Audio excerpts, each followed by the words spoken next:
Question says that two particles of mass 5 kg and 10 kg respectively are attached to the two ends of a rigid rod, and the rod length is 1 meter with a negligible mass.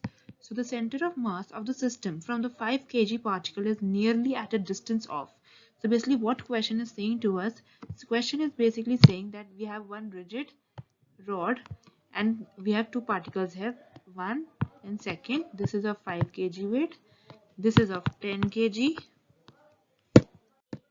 and the length is given. So the question is saying that we have to basically find the center of mass from 5 kg, how much the center of mass will be, like what will be the distance. So I'll draw the figure once again. We have two particles, 5 kg, 10 kg, distance is 1 meter, and we'll assume that the center, it is here. Center of, we have to find out the center of mass, so let us assume it here and let us take it as x.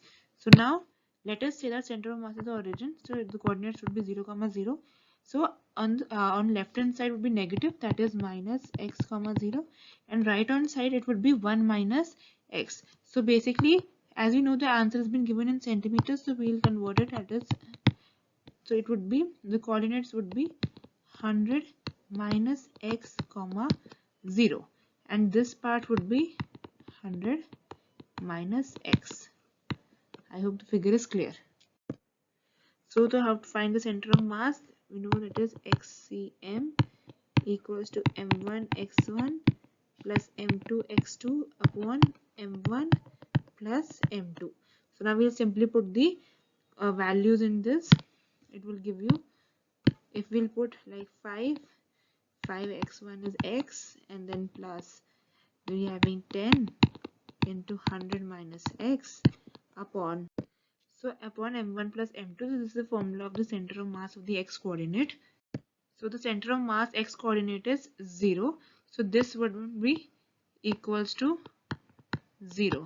Okay, so we'll get minus 5x plus 1000 minus 10x is equals to 0. So x value will be getting 1000 upon 15. So the x value will be getting 66.666. We'll take up to 2 digit. So approximately we can take it as 66.67. So if we look into the options, will not get this one. So we'll see the approximate one. So that would be 67 centimeter. That is option number 1.